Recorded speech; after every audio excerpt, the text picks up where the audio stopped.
Trey, it's pretty common to hear that someone chose their career path, especially in the medical field, to help loved ones in need. And that's exactly what Dr. Lucretia Carter did.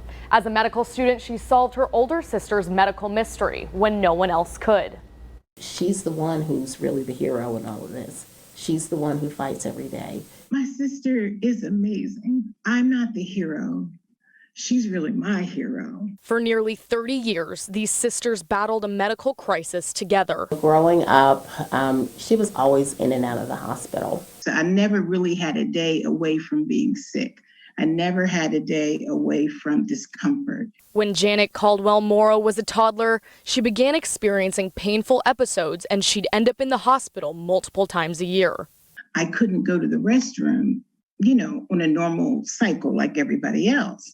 And so after a while, all of it would stay in my intestinal tract and build up, and it would cause a crisis and immense pain, abdominal pain. And my stomach would get really hard. It was hard to the touch. In and out of the hospital for 28 years, doctors couldn't figure out what was wrong. In and out of the hospital for 28 years, doctors couldn't figure out what was wrong. She says everyone except her sister stopped believing her pain was even real. Nobody believed me. They really did not believe what I was telling them. Even as a child, Lucretia Carter says she knew her sister wasn't making it up. Her quest for answers to help her sister led her to a career in medicine, hoping one day she could stop her sister's pain. It actually was in medical school that the pieces actually came together. During medical school, Dr. Carter solved the puzzle. Janet has Hirschsprung disease. It's a condition that people are generally born with, and the nerves that are in the lining of the gut never quite develop. But hers is a rare variation. For her, she had what we call a short segment or a small segment involved, not the full bowel, so she didn't present in the classical sense. She shared her findings with Janet and her doctors, and it changed Janet's life by fixing part of her issue with surgery. It was as if I'd been sitting in a room all my life with the shades down and darkening curtains. And after surgery, the curtains were opened and the blinds were lifted, and I finally felt like I could be part of the world. This is my chance. A chance Janet never thought she'd have. But it is so sweet to know that my sister was the one to put the cherry on the top. My sister was the one who got out the plate and enabled the doctors to put it all together so that I could be complete. That's just your sister, that's just your family, and you do what you have to do for your family. Recently, the sisters were asked to share their story on the Tamron Hall show. That's when Janet's sons thanked their Aunt Lucretia for helping their mom.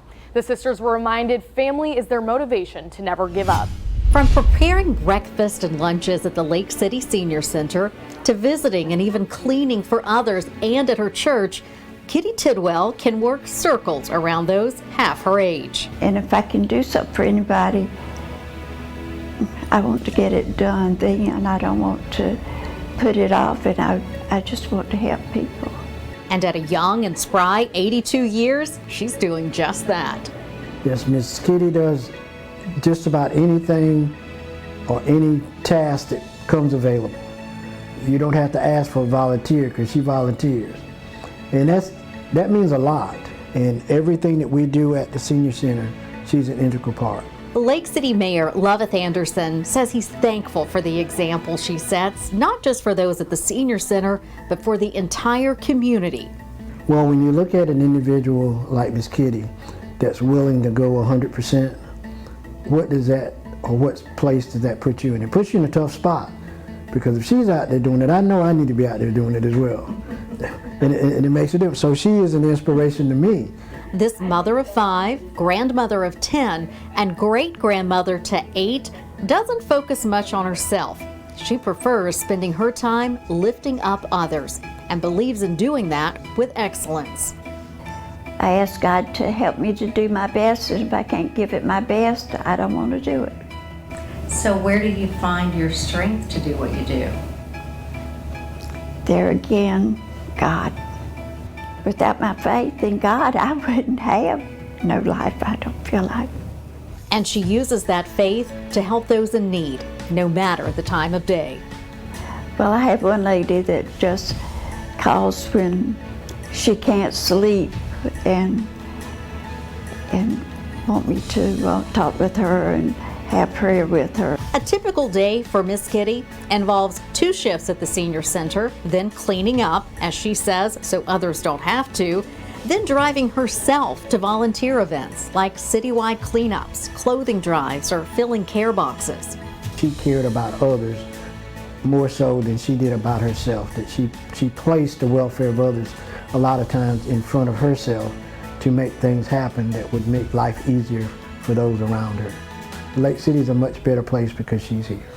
Her advice for living a fulfilled and happy life: do what you can when you can. And oftentimes it's easier than we think. Just a word sometimes. That's all you need sometimes, is just a word. Let somebody know that you care. And one word comes to mind for many in Lake City when they think of this quiet, strong, and inspiring woman who is multiplying good daily. She exemplifies one word that we hear constantly and consistently in the Bible, and that's the word love. Love is not what you say, love is what you do. When I leave here, I want people to remember me for the love that I had for them, because I love everybody. Yeah, I have that letter pulled up here, and what they say is specifically scary is this staffing shortage means it could take firefighters 10 to 15 minutes before they can even enter your home. Now, they say the issue is not so much the starting salary not attracting new employees, but instead a lack of incentives for people to stay.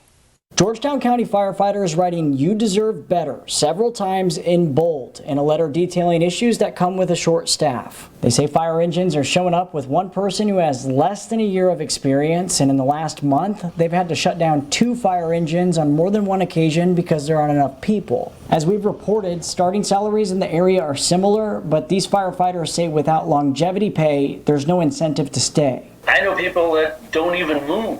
They just get a new job and drive.